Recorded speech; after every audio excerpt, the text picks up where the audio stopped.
I will say, I noticed that about the diet. That's life or death that you're talking about there, you know? That I was like, what is this? We're not even counting down anything. The beat didn't even drop. I don't really regret it because Seoul has so much to see. I just loved it so much that I wish it never ended.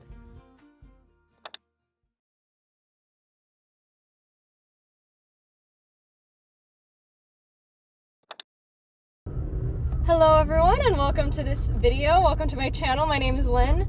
I'm so happy that you're here. This video is part 2 of a series that I have, like for everything you need to know about studying abroad in Korea. So if you haven't seen the first part, go ahead and check that out. It's mainly about things to do beforehand or things that you need to know beforehand, like getting your housing, getting your visa, stuff like that. This video is going to be focused a bit more on just general life in South Korea as an exchange student, and pretty common, I think, frequently asked questions about studying abroad. Stuff that I asked alumni, things that I wanted to know beforehand, or things that I realized while I was over there. You'll know if you watched the first part, but the reason we're starting out like this today is because I am on my way to pick up my friend Allison, who will be joining me for this video to talk about all things Korea, and that's because she's studying abroad in the fall as well.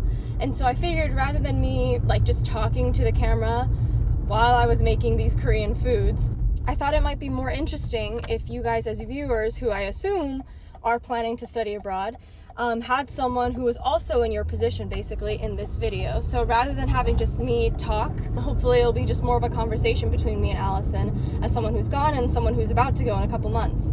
I hope this is going to be a fun format for you guys to hear about studying abroad in Korea, that your questions might be answered. But of course I can't cover everything, so if there's anything I left out or anything that you want to know more about, please just leave that in the comments below. I'll try to address them, or maybe I'll make a second part to this video. Or I guess it's a third part. Okay. We're back. Anyway, hello everyone. This is my friend Allison. Hi.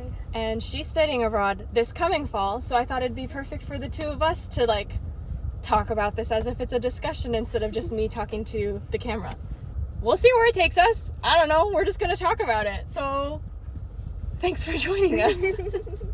So I have my notes here. Allison's holding them. That's what that is. But I'll just get started. The first thing I wanted to talk about is just arriving in Korea. So getting to Incheon as a US citizen with the visa, like the student visa and everything like that, immigration and customs was super easy.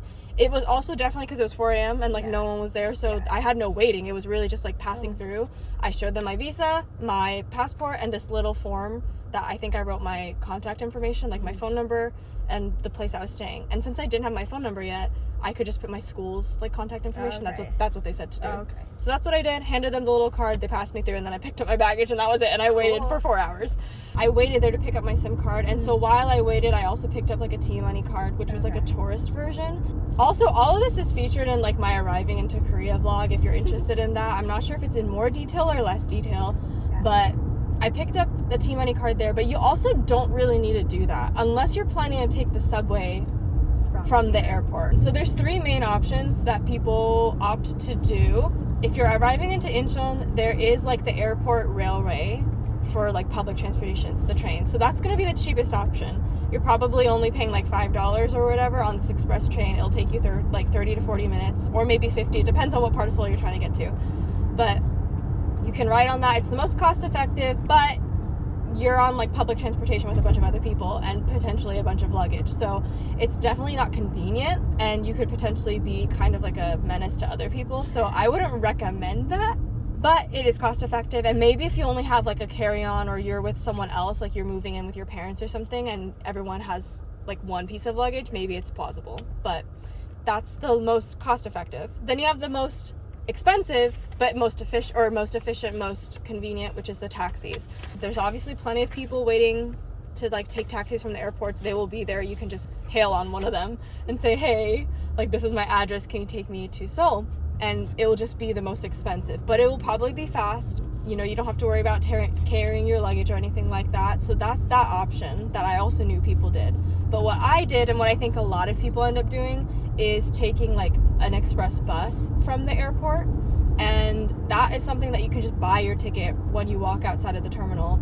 There's all these buses lined up, and you just walk up to the booth and say, that's the one I want to get on. You pay You can't pay for that with a T-Money card, so that's what I meant by, like, you don't really need a T-Money card going from the airport. You just have to pay in cash or your credit card. The buses are pretty efficient. Like, it was roomy. I had my own nice little chair. I don't have to worry about my luggage. And it was, I think, 16,000 won, something like that. So, much cheaper than a taxi, more expensive than the train, or the subway, but, like, the least amount of hassle and most efficient, I think. Sorry. I don't know. Yeah, there's so many trash cans in front of us right now. Yeah. I hate being surrounded by trucks. I do too. No, it actually makes me so nervous. It's okay. No, anyway. Yeah. So now you've arrived into South Korea. You've gotten your way into Seoul, wherever you're going to go to, and now you have to, like, settle in, if it's your dorm, if it's your Airbnb, whatever accommodation that you're settling into. Assuming that you didn't pack, like, your sheets, your, I don't know, like, bath products, whatever, you're going to have to go buy that. That's really not an issue, in my opinion, in South Korea, because they have the lovely Daiso, which basically has everything. I mean, you might be familiar with Daiso because there's two conglomerates of it. Like, there's the Japanese one and then there's the Korean one, which I guess are different branches, or maybe they started as one. I don't fully know. But there are certain Daisos in the US, if you've ever been to one. The US ones are shit, though. Yeah. Like, they're really not great. I don't know what it is about, like, why they transferred the idea of Daiso over here, but they, like, didn't transfer the type of products that they would have. It's essentially like the dollar store in Korea. So they have literally everything. Literally everything. Is it always going to be the best quality? No, but it's definitely going to do the job.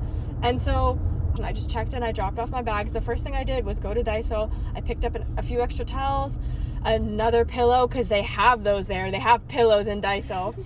I went out and just got some of the essentials. I got toilet paper and just stocked up on that so I didn't have to worry about it. But it's super easy. Like, there's no, like, real essential that I think you can't find in Korea at a drugstore, at Daiso, or even a supermarket. So I wouldn't worry too much about that, and definitely don't pack those things with you. Did Yonsei provide you sheets and stuff like that? Okay. So I didn't dorm at the Yonsei, but so my accommodation did. Like, I didn't have to worry about that. And I think the Yonsei ones don't. Yeah, I don't think Korea does. Yeah, I would assume. Oh yeah, that's where she's going. We didn't establish that. She's gonna go to Korea University. Maybe some of you will meet her. Who knows? I wouldn't splurge for anything too high quality because you're literally gonna only use it for however many months. And then because of that, the universities, they tend to have, or they advertise, like at Yonsei, they advertise it. I don't know that I ever saw it. Maybe I just, like, didn't go on the right days or whatever. I didn't actively search for it. But they did say they had, like, these fairs where previous students try to do, like, a recyclable type program. So if they announce that and you're interested, that's also another resource. That's cool. Yeah.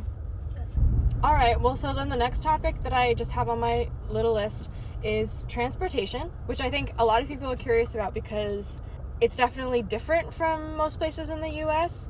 We can say we're literally driving in a bunch of traffic right now. We're not even on the freeway yet. Well, I guess the freeway is where... Well, no, there's plenty of traffic on the freeway too. We're from Southern California, so this is 100% a car-based society, and most of the U.S. is. Like, we're such a huge piece of land that central or organized transportation was never going to be a thing across the country.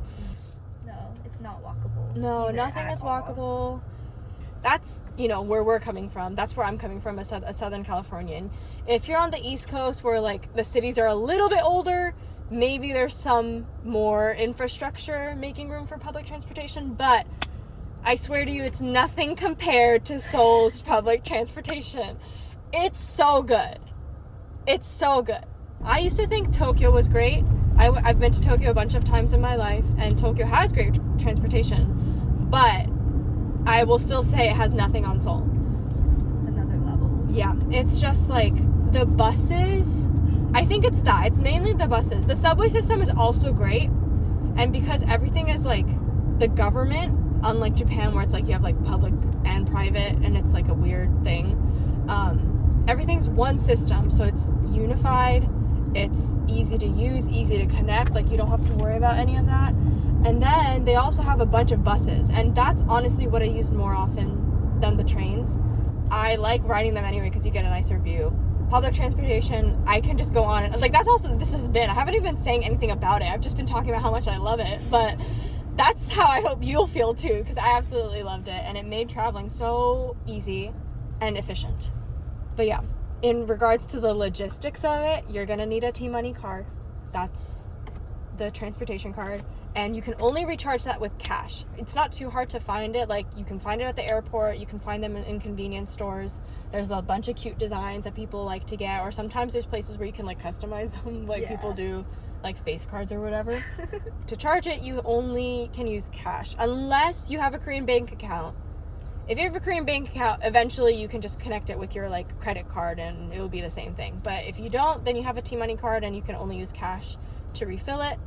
It charges you, I think, for distance, but the cheaper rides tend to be like 1,300 won or something like that. But I think on average now they're at least like 2,200 won or something, and then they'll go up with distance, or depending on like what kind of bus maybe it is. Like some of them are express, and it'll say that on Naver Maps, and on there you can see like all the bus routes, what time they're coming, how much it'll cost, the next stop, etc., etc. Like, it's super easy to navigate transportation. I just give it a second, study it for a little bit, and then you'll be an expert in no time. Like, I don't think it's a thing that you need to really worry about. So yeah, navigating was honestly pretty easy, at least within Seoul. When you go outside of Seoul, it's still relatively easy, but like tickets you might want to book online or at the station. It depends on how crowded or popular whatever transportation you're trying to do. So like, let's say you're taking a train down to Busan or something like that. Like,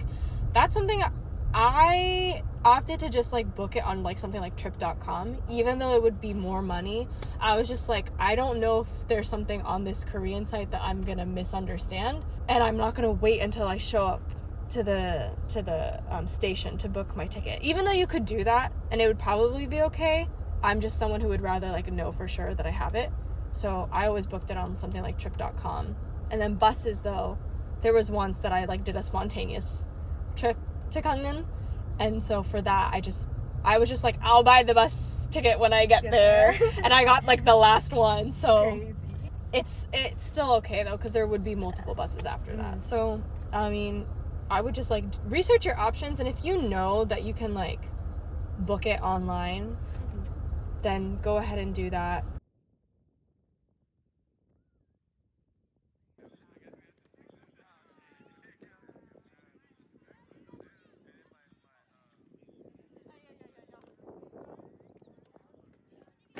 The fruit that I'm excited to eat. I love The bulgogi, which is, and then rice, which I decided to bring like that.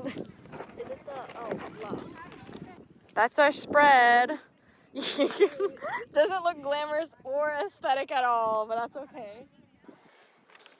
Okay, welcome to our little picnic as we talk about Korea. Join us, sit down. I don't know, where did we leave off? So now that we're here with food in front of us, why don't I talk about like what the eating diet was like, and then that kind of goes along with budgeting in my opinion, because most of what you're spending your money on is going to be food. This was something that someone else asked me, but they asked about the diet. Did I notice weight gain while I was abroad? Stuff like that. And my response is that no, I didn't notice weight gain. I wouldn't be surprised if I did have it because of the food I was eating, or like I didn't have enough fiber. That's what I noticed. It was really hard to like, first of all, cook. Like, you're not cooking for yourself really, so you really just have to eat out. And it's not like Korean food is unhealthy necessarily, right? Like, there's plenty of healthy options. It's just that they might be more expensive. It depends what kind of restaurant. Like, if you're going to a classic like Hansik restaurant, those are going to be fine. You're going to get plenty of like pickled vegetables and stuff like that on the side. But if you're eating from the convenience store all the time, obviously that's more carb heavy. Wasn't fruit like really expensive? Yeah, like fruit's known for being pretty expensive. I found like pretty good deals, I would say, at the markets. Like, if you go to the markets, it's not so bad. Definitely not in the grocery stores. Go to the sijangs, the traditional markets, and like my favorite market was the Mangwon market, and that's also because it's one of the closer ones if you're in Yonsei. But if you're not in the Incheon Hongdae area like I was, like she's not gonna be, there will be other markets obviously. So if you go to a local one, there should be deals. But yeah, so like I feel like fruit and veg was a little bit more difficult to find and easily incorporate, because yeah, if you're not cooking it, it's like I'm not chomping on raw vegetables, you know. Get vegetables. I'm not gonna order vegetables. Yeah. I will say, I noticed that about the diet, is that I struggled to kind of incorporate enough fiber. And so, I wouldn't be surprised if I did theoretically gain weight. However, I don't think I did because of the amount of walking that you do. Like, there's so much walking. I walked an average of over 10,000 steps per day while I was there, literally every single day. It doesn't matter what I did unless I straight up didn't leave the house. I walked at least 10,000 steps per day. So, like, the physical, like, you're just being a lot more physical anyway, and that's probably going to counteract it. So, in my opinion, it's like, you might gain weight, but you probably honestly won't, because the bigger impact on your diet or your physique is going to be, like, how much you're moving, more than, like putting on, like, freshman 15 type of thing. So, like, I didn't really experience that. I will say my comment was that, yeah, I was lacking in fiber for sure, but maybe that was also just me. Like, I'm not really much of a veggie girl in the first place, so I wasn't searching for it. But yeah, so like I was saying, that was diet. And then to go along with that, so budgeting. Even in Korea, where everything's way more affordable, and like that's something that I think everyone will tell you. Like, everything is so much cheaper, especially if you're coming from the US dollar, which is true, but that doesn't mean you're still not going to spend like a sizable amount at the end of the day on your living expenses. So what I ended up doing for budgeting was just like the first month that I was there, I just recorded everything so that I saw what realistically was the amount that I was spending. And then from there, I just tried to make a guide for myself of like, if I'm aiming for like $500 this month or $600 this month, like I can spend this versus not, you know, like that's kind of what I did. This obviously isn't a very specific guide on budgeting, Yeah. but that's what worked for me.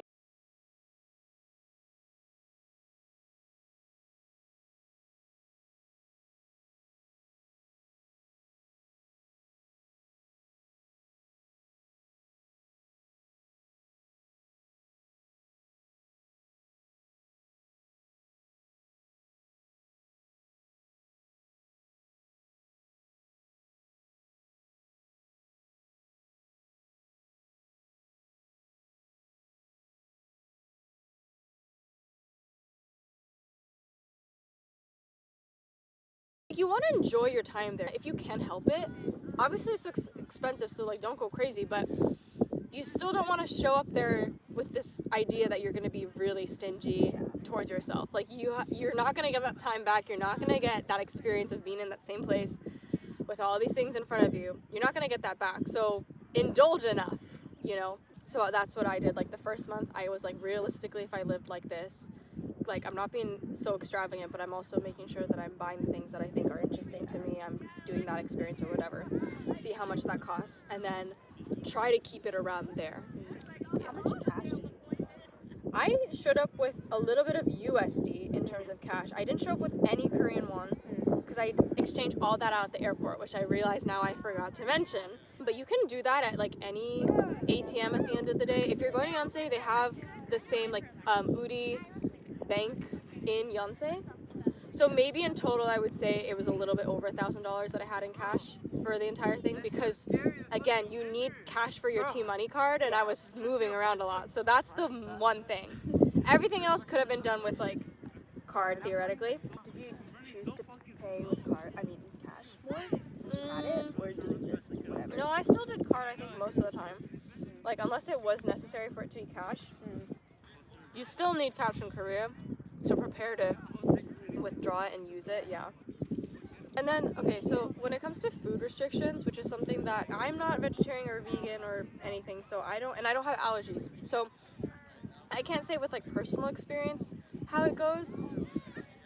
Korea is definitely a little bit of a difficult place to be like non-meat in.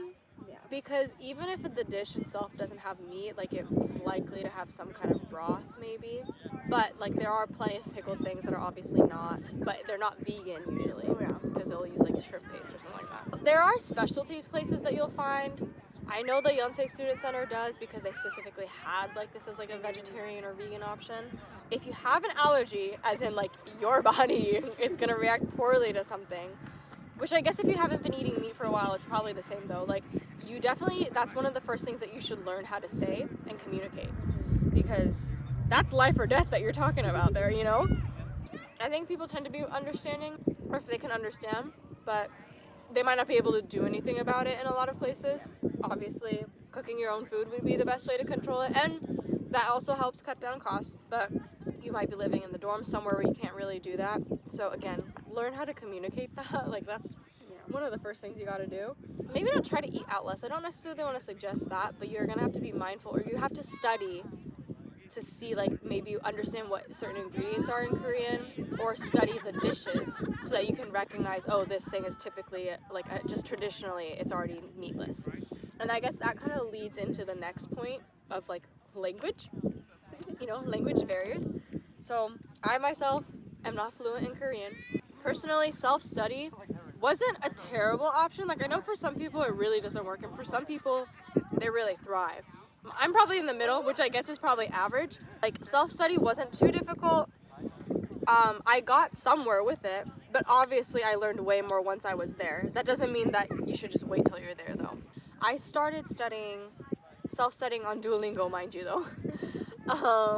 By the time I went to Korea, I had about a year or something in self-study, which was mostly Duolingo after doing the foundational stuff. Like, don't start the foundational stuff on Duolingo. You'll never get that.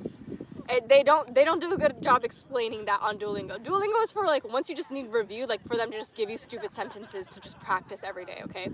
That's what that's for. So first and foremost, learn how to read Hangul, know how to write it, because that's what everything is going to be written in. There's plenty of English too, but, like, Hangul's literally one of the easiest alphabets ever. Oh, yeah. You can learn it in a day. So learn it in a day. Like, you have days before you get there. So learn it in a day. Study it. There are, like, exceptions to it, but generally speaking, it's like a phonetic, Yeah. It's pretty easy. It's pretty simple.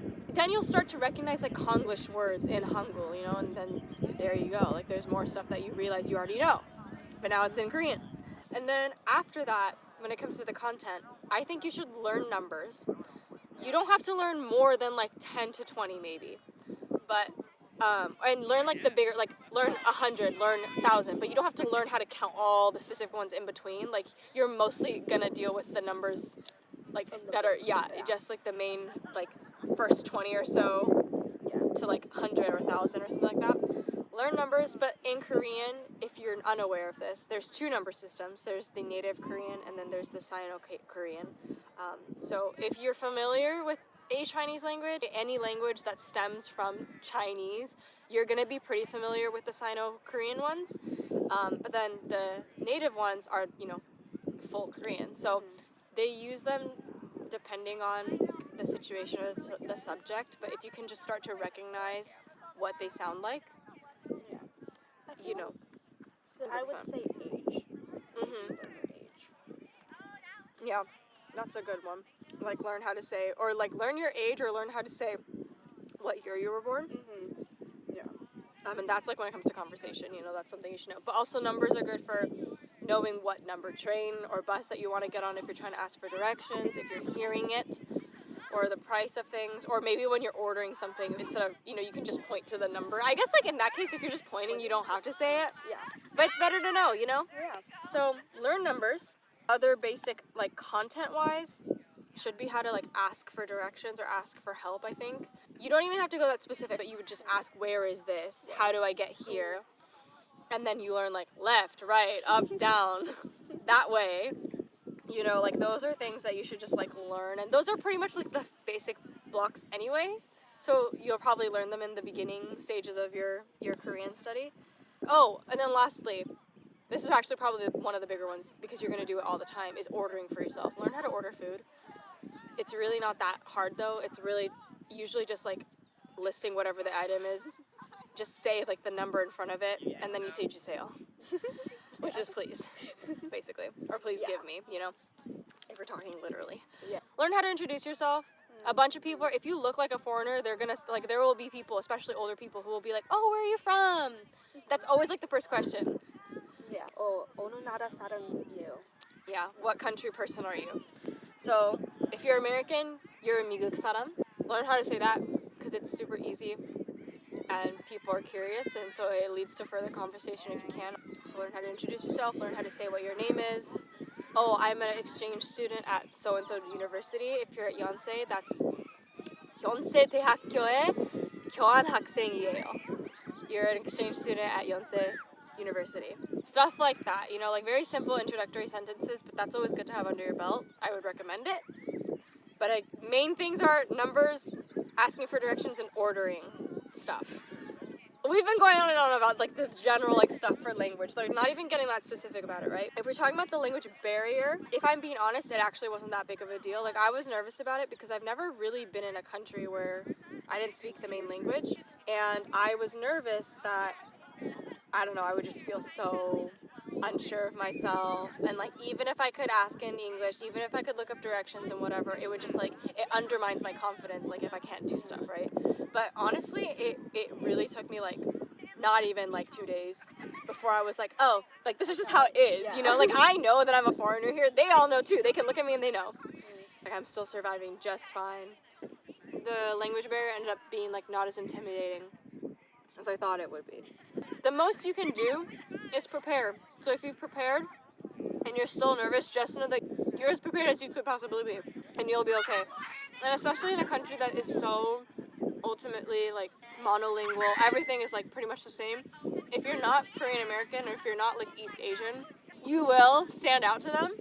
And then they kind of already have this in your mind. They've already assumed that you're a foreigner. They've already assumed that the default language should be English. And they will have more grace to you not being able to speak Korean so much. So I would not be too worried if you yourself have tried to prepare. You will be okay. Did you use Papago to translate? I was traveling. I went to Jeju, I went to Busan, and I went to Gyeongju. There were a couple times that I feel like I had to pull it out to translate because they were speaking to me. And actually once in Busan, I was just waiting at a bus stop. And this nice, like, Ajuma basically came, she was holding her sun umbrella, and she just started talking to me. And I was like, this woman knows I'm a foreigner. Like, that's why she's talking to me. She's very clearly, like, she's talking about, like, she knows. Yeah. And I think she asked, you know, what country are you from, whatever. Yeah. But, like, she just keeps talking to me. And I was, like, having fun. I was like, this is fun. She's cute. But I was like, I don't know if I actually understand what she's saying. I was pretty certain that she was saying, oh, it's so hot, isn't it? Because I was hearing, what is it? Toyo? But, like, I forget exactly how she was saying it, because I was like, oh, maybe I'm confusing with something else, even though it was hot, so it probably was what she was saying. Anyway, I pulled the Papago out, and I let her know, I was like, I'm doing it, you know? And, yeah, she was saying, oh, it's so hot, whatever. I wasn't fully understanding the rest of what she was saying, like, even when it translated through. But I did use it then. And then I can say, like, the contrast was later in Seoul, like, on one of my last few days, I was in Gwangjang Market with a friend, and, like, we were off to the side eating our whatever we were eating. And this, like, woman walks past, and she's like, oh, looks good, or something like that. And we just quickly responded, like, oh, yeah, it's really good. And then she stopped. She was like, oh, my God, you know what I'm saying? And, like, she just said one word, you know? It's, like, it's very easy to understand. But then, so she was like, oh, my God, you know what you're saying? And she's like, oh, where are you from? Like, whatever. And we're like, oh, we were exchange students here. And, like, the fact that it was a very conversational thing, like, we didn't go into that much. But at that point, like, I was able to just fully do that. Was the difference of 4 months in Korea. And then she was like, oh, isn't it so cold? And that was the conversation. I started with, isn't it so hot? And this time it was, isn't it so cold? So funny. You know, but any kind of conversation honestly came from, like, the old people that would stop and talk to me. That's so funny. But it's, like, nice because obviously they're super enthusiastic about it. So you're free to, like, make all those, like, mistakes, try. And ultimately, like, that's the case with anyone. I think it just feels less intimidating for old people because they're so enthusiastic about it. But that's, like, you know, the rule of language learning. You just have to give yourself the space. Like, you have to have the humility to make mistakes. Like, you're not going to be perfect at it anyway until you try and then you learn how to do it. So, language barrier is there, but, like, I would say you have to think about it like, oh, despite that, I'm still going to try to talk as much as I can. Rather than opt not to when you don't have to, use it if it's normal to use it right then and there. Like ordering. Don't just point. Challenge yourself to actually order it, you know? Stuff like that. I mean, that being said, you will start to just, like, learn the scripts, I guess. So, like, when you're buying things, you'll start to understand what the general questions are. Like, you'll recognize when they're asking, do you want a receipt? You'll recognize if they're saying, do you want a bag? Like, you'll start to recognize the patterns. So, you will get used to it. You know, it's not that intimidating, I think. Okay, let's move on to the social life, which I know is a pretty big thing people are curious about. There's a lot of things we can talk about, I guess, within social life. Yeah. But maybe the first thing is just, like, can you make friends, or how Oh, yeah. difficult it is to make friends? My opinion is just that when you're studying abroad, it's basically like freshman year again. Like, you're meeting a bunch of new people in the exact same space who are doing the exact same thing you are. They all also need friends. So take advantage of the fact that for that first week or so, they're probably going to have a lot of, like, international student, like, club night or whatever, some kind of thing. Go to those, try to meet people in your classes, in your program, so that you have some kind of social life. I'm not saying you need to, but you are in a foreign country, and it definitely helps to know at least one or two people. And now you're in an exciting new country where you can go anywhere, and most of you are probably legal drinkers, so it's like people are even more likely to be social.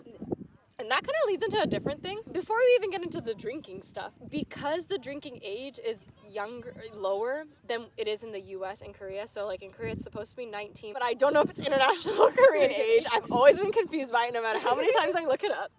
But assuming that you're like in college, you're probably older than that anyway, like, because it puts you up. So if you're 19 in Korean age, then you're usually 18 or 17, right? So you're definitely older than that, I assume. Yeah. And if it's 19 in like just legal international age, most of you are probably still older than that. Yeah. So because of that, like, they have club nights where students just like, it's like a fundraiser for whatever the organization is, but like people are just there and you drink and people dance or whatever. Like, I think clubbing is pretty normal because it's all there. Yeah. It's right there, like you're in Seoul, and everyone's legal usually. There were plenty of those at Yonsei on the first week. I went to, I think, a handful of them. Can't say that they were super interesting, if I'm being honest. Like, if we're gonna just talk about like clubs, I've never been to one in the US, so I can't compare. I assume they're probably very similar, and I just think it's not really my thing. Maybe. Because that's part of it. I was there and I was like, there's nothing really wrong with it, but it's also like, I don't find it interesting. What were they like? Like, it's just this freaking room. Like, it's still relatively small because it's Korea. Like, all these buildings are relatively small, right? It's still a room. Maybe it's a double decker and like there's just like a balcony area on the first. I don't know. But there's someone playing music and there's people drinking, but that's basically it. Oh, really? Yeah. That's it? And like there's some dancing, but like maybe it's also just the clubs I went to with my friends, because I had a couple friends who did like clubbing. So that first week we went, I didn't really go with them after that because they also knew that I didn't really like we did other stuff together, but I didn't really do clubbing with them. And like that first week, I was so unimpressed. And it, like, I already knew I probably wouldn't have liked clubs. Like, it's not really my scene necessarily. I would prefer just, like, a bar.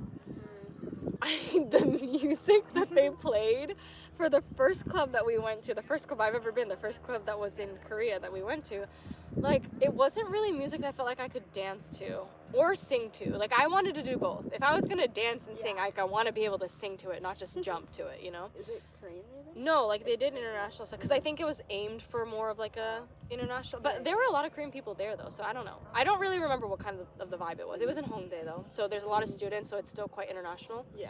And, like, the DJ, I swear, like, I kid you not, every other 30 seconds, he would do a countdown from 10. It'd go 10, 9, and it would go all the way down, and then it would go 3, 2, 1, and then, like, here we go, or something like that, where I'm like, the 1 isn't even when the drop happens. Like, there's another, and I was like, why would you start from 10? Slowly so count all the way down. From 3, 2, 1, and then 1 isn't even when whatever it is that we're counting down to, because there's another break before it goes, oh, okay, here we go. Like, I was like, what is this? Funny. And it happened every, like, 30 seconds. Maybe 30 seconds is a lie, but I swear it was so frequent. That's so funny. That I was like, what is this? We're not even counting down anything. The beat didn't even drop. Like, what are we counting to? We're just counting. And the people who are having fun are having fun. So maybe it is a mentality thing. Yeah. But I was just kind of like, this music, like, what am I doing to this music? And then we're just counting. I feel like it's more fun if you're drunk. Probably, yeah. And I'm not too much of, like, a drinker, so I wasn't, like, getting drunk at these things. I think socially it was a lot more fun for, like, the so, like, going to pochas and stuff like that, and just everyone drinks soju, somek, whatever, and, like, you're eating food, too. Like, I feel like that's really fun. I liked that.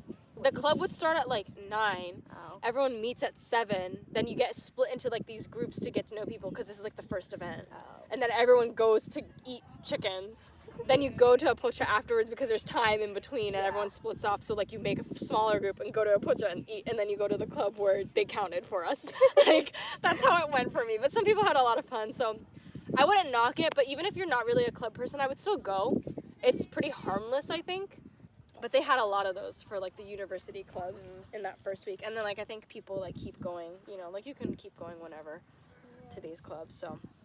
I forgot about it until just now when I looked at my notes, but I mentioned it in the first video very briefly that I had a friend who after a night out like needed help getting to her room, and that was like an issue with the security monitor at the dorms, but I didn't talk about what had happened there. So I wasn't there with them, I just heard about it the next day, and she was like, I didn't really drink that much and I also know my limits, but she was like completely wiped out like for hours. So she's pretty convinced that she was roofied. No idea who though, because like nothing happened and she was with the group, but that's something that happened, and it's obviously going to happen in any country, any club that you go to. Like it's something that can happen. So if you're clubbing, you know, it's the same rules apply. Be aware of your surroundings, be aware of the people, always be with a friend group, at least a friend, and never leave your drink unattended, always watch it. All the same rules apply because that still happens. The roofing still happens, and like sexual assault and stuff like that are still not likely to happen, but they're still like as likely to happen as anywhere else. It's safe generally, but when it comes to that kind of stuff, you can't just let your guard down, still be smart. And then I guess that kind of leans into conversations about hookup culture or like dating life. I have never been a participant in anything in my life. So I can't say anything from personal experience, but it exists if you want it. You can date.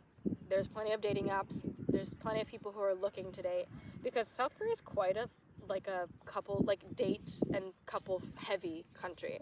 It's very common to see couples everywhere. Everything's like coupley, and I as someone who's literally all my life been single, some could argue that because I've been single my whole life, maybe I would feel lonely about it. Like personally, I still didn't feel like, it wasn't like overbearingly like, oh my god, like I feel like I need to get into a relationship right now. Exactly, like it didn't feel like that to me. Maybe if that's how you already feel, then it might feel like that, because you will notice that there's a lot of couples. So if you want to get in a relationship, you can definitely try. Like, it's possible. There are dating apps in Korea, but I think it's typically used for like hookup culture, which is the thing. So again, I can't speak to personal experience, but I did have friends who were interested in dating, who were interested in like one night stands and stuff like that, and they had no problem finding people either out in the clubs and like they felt like it was safe enough, or like dating apps were also like you have to be safe enough about it, but they met people who they like were seeing or something like that. And I had a friend who eventually like someone turned into a boyfriend.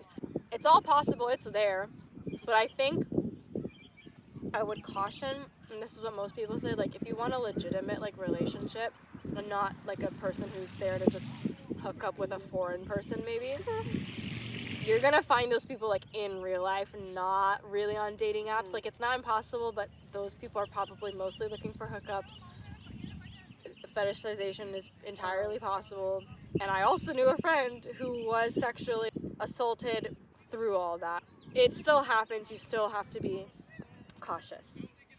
And I would say that like the dating apps route is definitely leaning more towards hookups and not actually like relationships. So I feel like it's common. Yeah, definitely common. So we could move on to travel, I guess.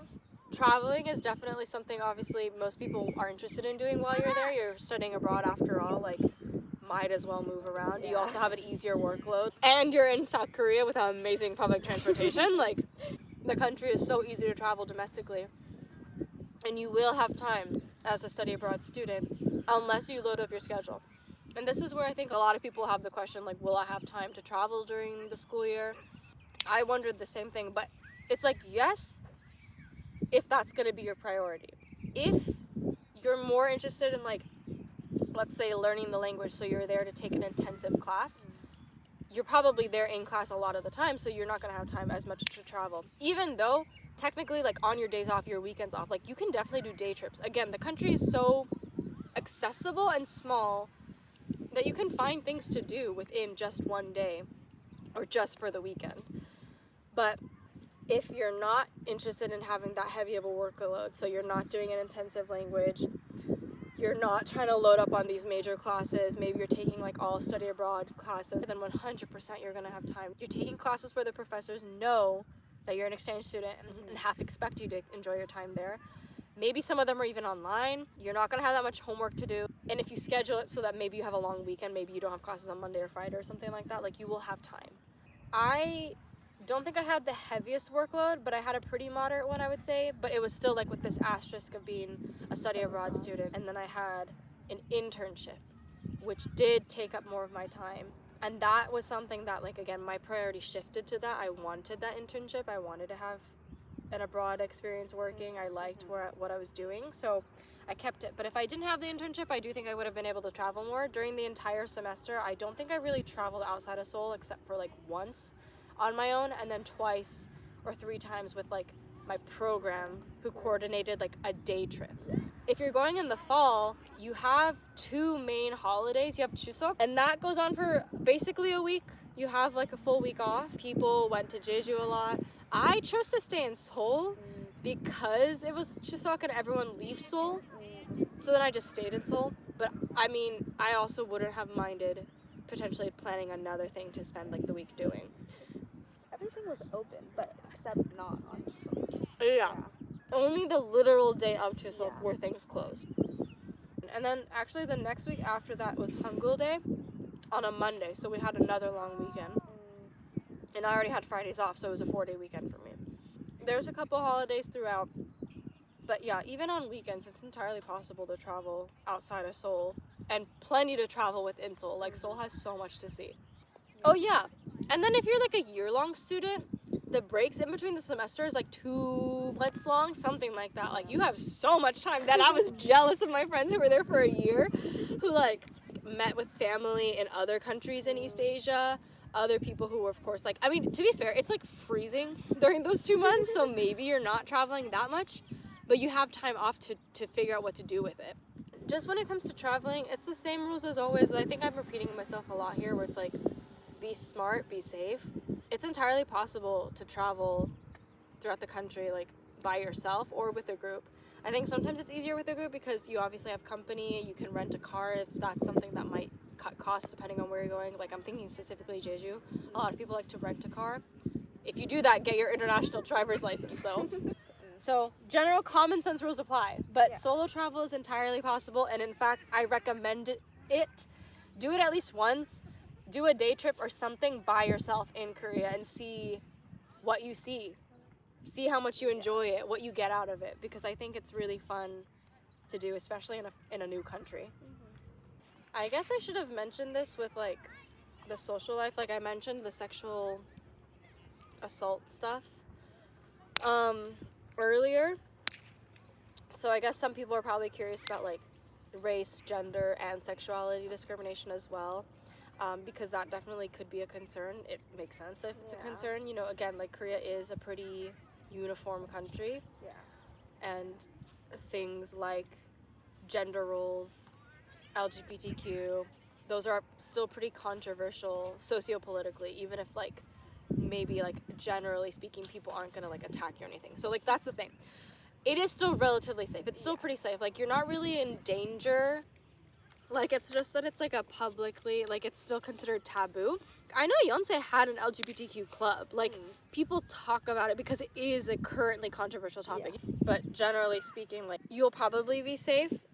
Maybe depending on where you're coming from. Like, if you're coming from a place that's already quite conservative, it might actually feel less conservative. Because, again, like, this, like, physical threat isn't really there, I would say. I mean, it's maybe not fair for me to say that because I am myself not part of the LGBTQ community. But I had friends who were, and like also generally speaking, when you look at South Korea, like the incidents aren't really so much like physical hate crimes rather than just like this taboo that turns into discrimination like systemically.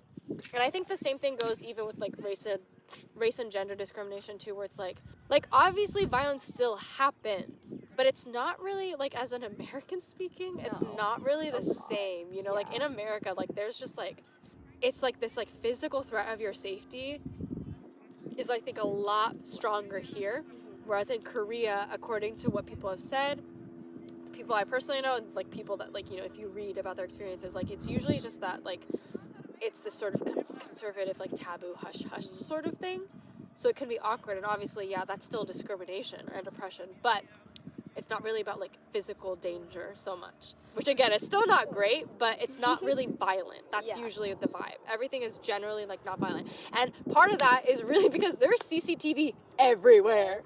CCTV is everywhere. No one's committing a crime because they will catch you. Like, it's everywhere. So I'm sure they'll tell you in orientation, like, don't do drugs. They will know. Like, they will see you and you will be arrested. Like, it'll be found, you know, anyone who shoplifts, all of that, like, they can see it. It's CCTV is everywhere. So, yeah, I think that's another reason why, like, the violence doesn't really happen that often, because aside from the social taboo of, like, everyone's watching and judging you for being a good citizen, there's also quite literally, like, there's cameras to make sure that people aren't committing crimes. Yeah.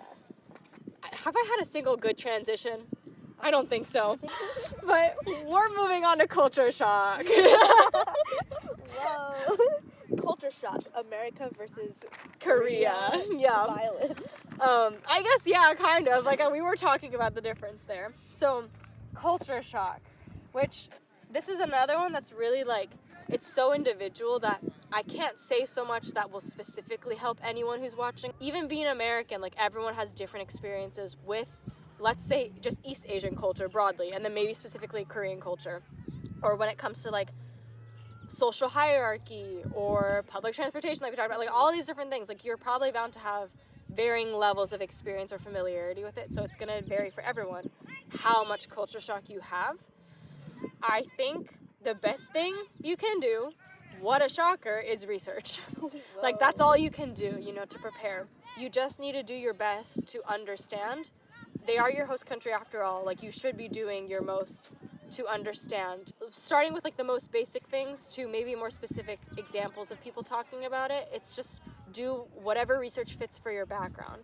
Another way to think about it, especially if you're American and you have some other culture, so, like, in my instance, my background is that I'm Japanese American, I'm already very familiar with Japanese culture. So for me, as much as I'm still American, like, there's a much smaller gap between Korea and Japan in culture shock than there is, like, in America and Korea, right?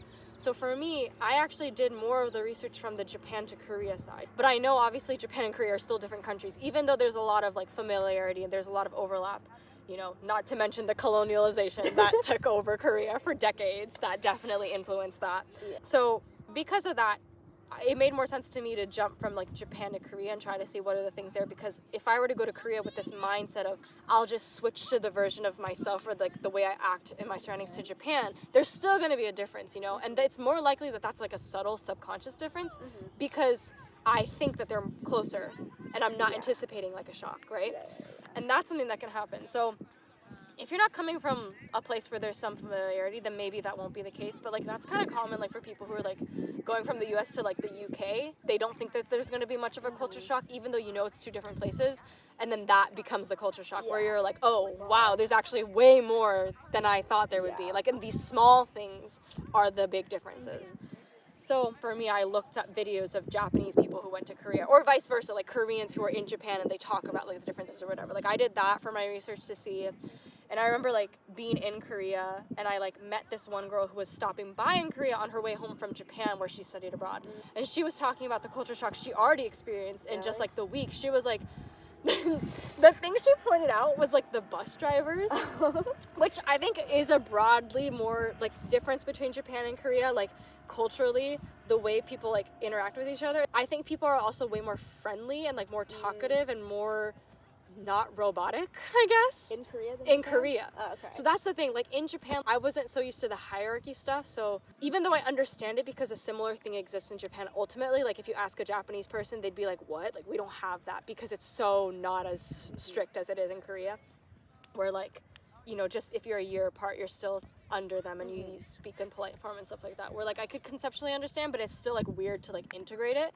Even though there's that in Korea, it's like people are still way more likely to like yell at each other or something. I mean, that's like a negative example. It's still the same for positive too. But so she was pointing that out with the bus drivers, where she was like, in Japan, they will neatly stop at every single thing. You're not like, don't get up. Like, you will be, it's impolite to get up before that and get ready to get off, because they will slowly, politely stop, and you will slowly, politely get up, and everyone lines off and gets off or whatever. And she was like, here, I've already missed my bus like twice because like I didn't aggressively get up in time for the bus driver to realize that he actually did need to stop.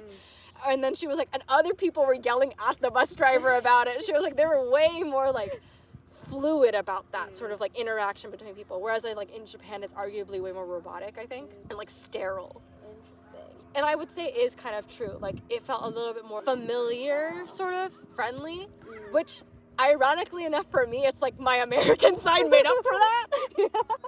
So like everything even itself out. I found that like in retrospect, I think my Americanness made up for some of it, or like it made it a little bit easier to adjust to it. Because I think culturally, like, Korea lies in between the US and Japan. It's obviously closer to Japan, but yeah, that also makes sense given that the US and Japan have both heavily influenced Korea. Another thing to know, learn the history.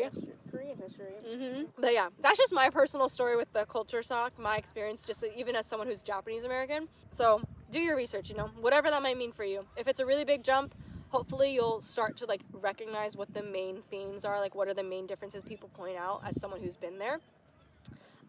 Or anticipate the things that might be uncomfortable for you to get used to, that you're just so unfamiliar with maybe, or it's like the opposite way that you normally think about things, and you just have to adjust. It doesn't mean that you always have to agree or that you have to be exactly like Koreans, right? But you want to assimilate in a very respectful way.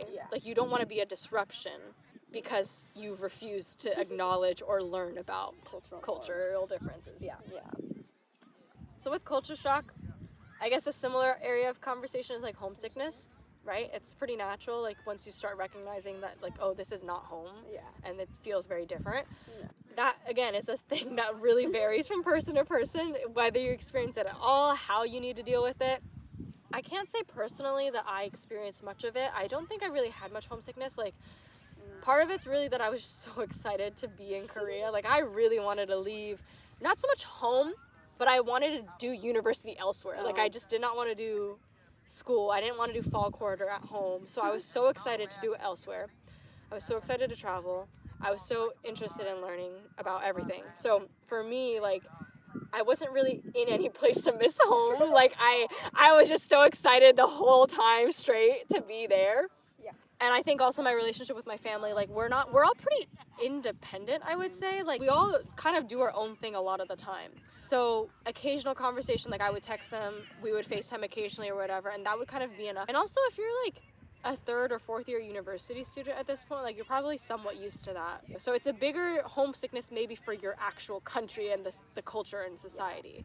I think the biggest things are to just like recognize it. And then through recognizing it, through recognizing it, you'll realize, like, what are the things that would make you feel better about it? So is it that you're, like, missing this particular food? Can you go find it? Can you find a way to incorporate something about that that's a similar parallel in Korea or something like that? Like, that's how I would look at it. It's like, what is it exactly that I'm missing? What is it that I wish were a little bit different here right now that would make me feel more comfortable? And I think it's mostly to recognize it. Like, if you just ignore it, then, like, it'll always be there, you know? But it's not a weakness to say that you're feeling homesick. So if that's what you feel, like, recognize it. What's crazy is that when I obviously go to school out of state, I don't feel homesick when I'm in Seattle.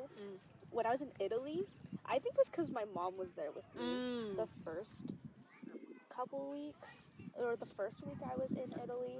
But then with the moment my mother left, literally when I was there in Italy alone, I was like, whoa. And how did it get better? What did you do about it? But did I even do anything? Like, just time passed? I think class started, and we were so jam-packed every day with things to do, and you met. The program was so small. It was maybe like 10 people.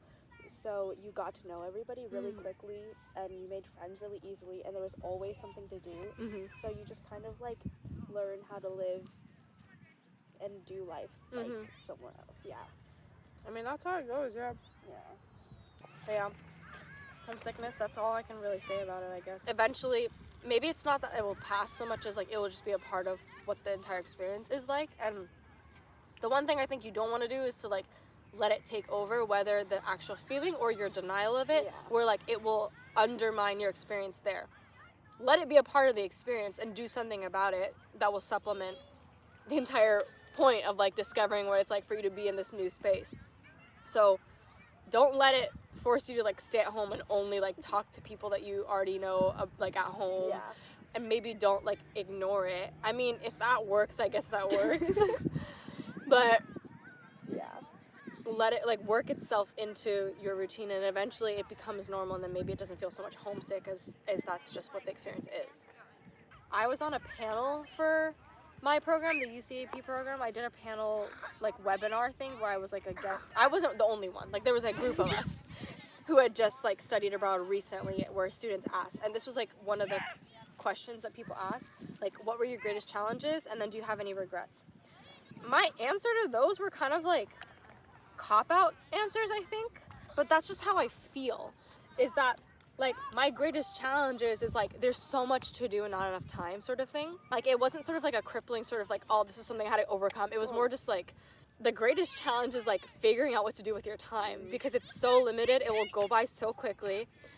You can try to figure out your priorities the best. You can keep trying to add, you can keep trying to modify, right? But then at least for me, like there's always so much to do and so much to see, and it like increasingly more to want to see and learn, that the greatest challenge / biggest regret is just that like, how do I get as much in, and also the regret that, oh, I didn't get to go see that, I didn't get to do that, whatever. But it's like, it's not fair to really call it a challenge or a regret in my opinion, because like I still fully enjoyed everything that it did. It wasn't any sort of negative way. It was like a challenge in a fun way. It's like, how can I maximize my time here, you know? Yeah. It's a regretful thing to be like, oh, I couldn't go see that. But the thing is, I went and saw all of these other things. So that's like genuinely my response to that question in the moment when someone asked me that. I was like, this is all I can say. And it's such a cop-out answer, but that's how you're going to feel, I think. Hopefully. I mean, hopefully that's how you feel, yeah. So the best thing you can do, and like I've already mentioned it in this video previously, it's like do your research, because you want to make the most of your time and you don't want to let things derail that. So it's okay if your priorities change. It's okay if you decide, I would rather not travel and rather focus on making connections here, or rather focus on learning the language or whatever it is. It's okay for that. But you just want to know what all of your options are, and to make sure that you're getting a taste of everything that you do want to give time to. Yeah. And so that was like my quote unquote greatest challenge, like, or my regret even now that I didn't get to see all the things I wanted to see. And so like, yeah, back to the whole travel thing, for me, like my regrets are that I didn't get to travel to all these other places, because I didn't really leave Seoul during those 16 weeks. I don't really regret it, because Seoul has so much to see that like in those 16 weeks, it's not like I didn't do anything and I only did school. I did plenty in Seoul. Yeah. And there's still so much that I like didn't do in Seoul that I wish I could have done. But if I could do it over again without like erasing the first bit too, I think I would consider another way to like try and go to other places. For example, I really wanted to go to Gwangju.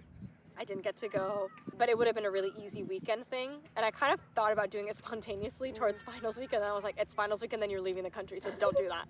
I didn't see anything on like the western coast exactly. So there's plenty I wish I still saw.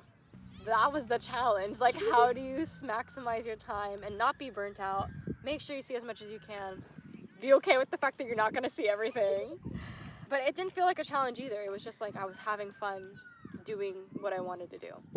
So, I don't know. I think common answers might be the language, or adjusting with homesickness, or the culture shock, which are all things like we've talked about. But I can't say any of those things were ultimately like challenges for me. The biggest thing is just that I just loved it so much that I wish it never ended. So, it's so fun. I hope you enjoy it. I'm sure you will.